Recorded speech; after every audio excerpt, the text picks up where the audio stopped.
Hi, it's Tony Robbins. Happy New Year. Listen, how's your new year coming out so far? I know it's early, it's January 15th, and I thought I'd send you out this little video message because you know what that day means, don't you? January 15th is the cutoff. Statistics show that 95% of the people that actually made a New Year's resolution have already broken it by today. And that's if you even made a resolution.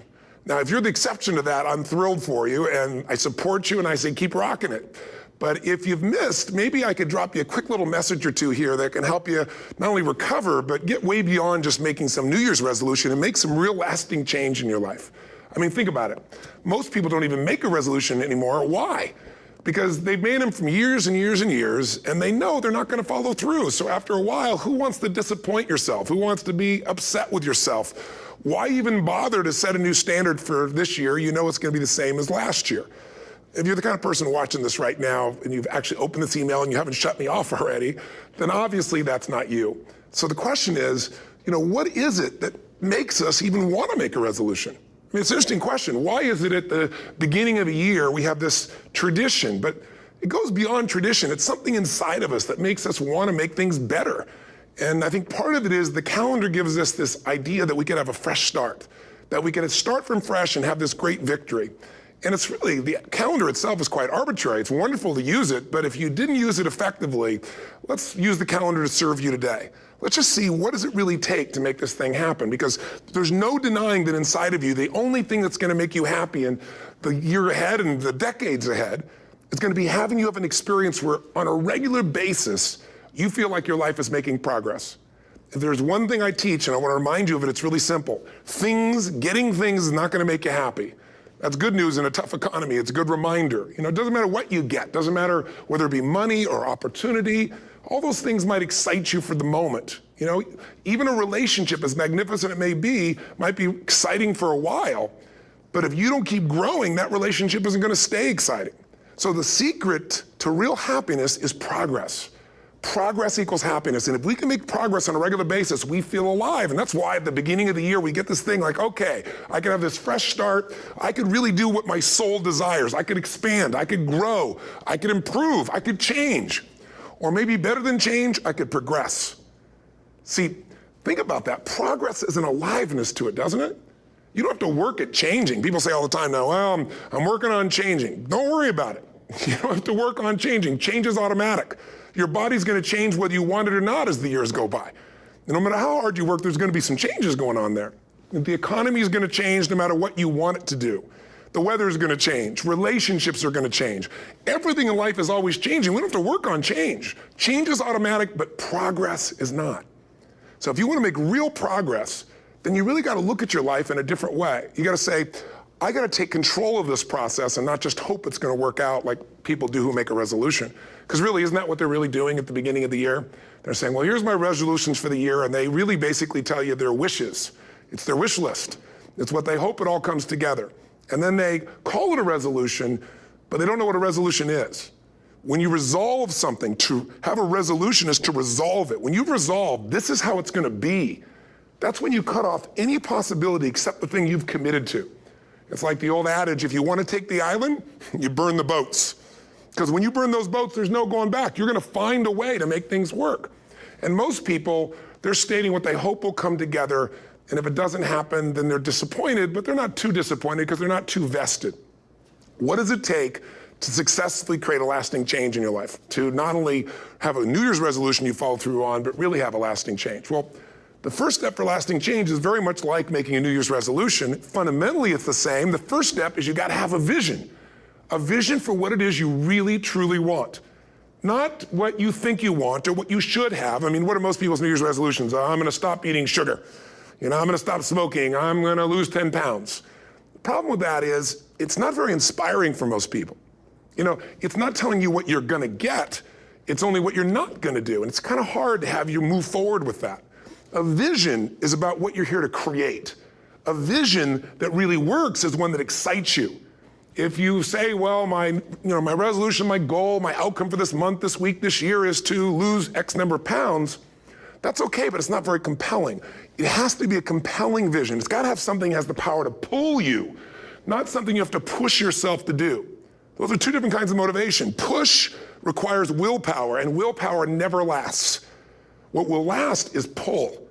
Having something so exciting, so attractive, something you desire so much that you have a hard time going to sleep at night and you get so up early in the morning to rock it and take it to the next level. That's what you're looking to create. And that isn't easy to get. But one of the reasons we do seminars and events, and we say, why do that? Why not just read a book or something? Is because when you get in an environment where you're with people that are being put in a peak state, like when you're going to a sporting event, if you watch a sporting event at home, it might have a certain level of excitement. But when you're in a stadium with 50,000 people, suddenly it has a whole different level of intensity. And we feel that. And the bottom line of our follow-through comes down to our emotional intensity.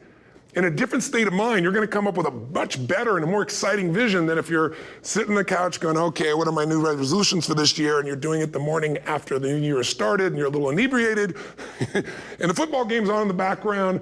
Probably not going to have the power of focus there. Probably not going to have the power of the energy to create something that's going to pull you for this year. And you got to do that. So it's got to be a vision that's compelling. Something that it's going to be a gift to make sure that it happens.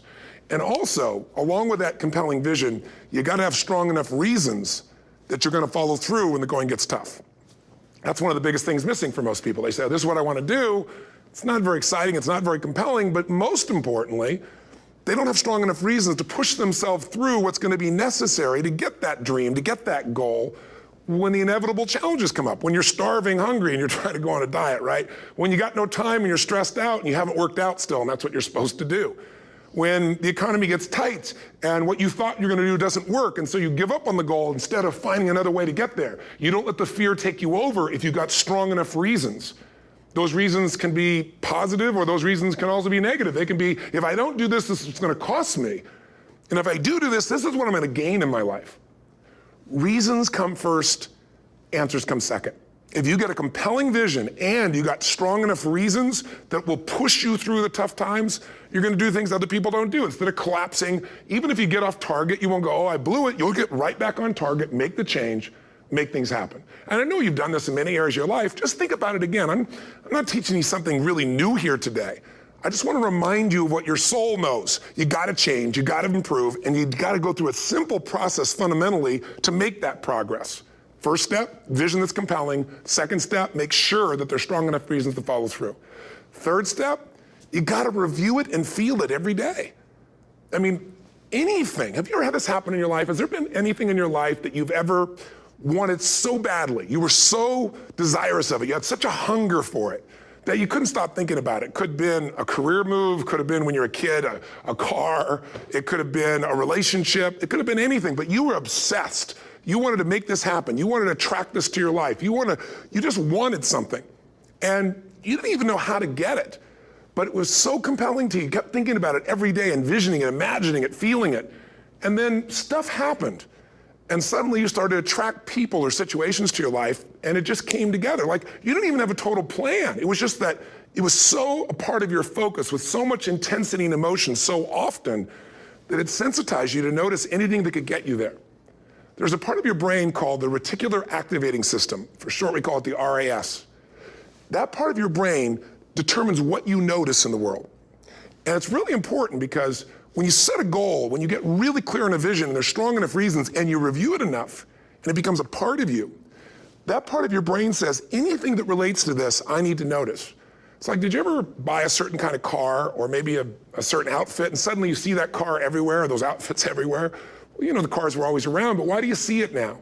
Because your RAS knows this is important. This is part of my world now. Similarly, when you really get clear and it's compelling and you're reviewing it every day, you've got strong reasons and you're reviewing it every day and you're feeling it, the brain becomes incredibly acute at noticing anything to get you to move forward. And so that's the power of this. So, you know, what do people do with a New Year's resolution? They come up with something they kind of want. It's not a compelling vision. They don't really have strong enough reasons, and they never review it again until they notice that they broke what they said they really want to make happen, because they didn't really resolve. If you resolve, you got the vision, it's compelling, you review it daily, and you feel it, you envision it, and you experience it. Simple as it sounds. Now, ultimately, what is this really about? Ultimately, if you're going to have lasting change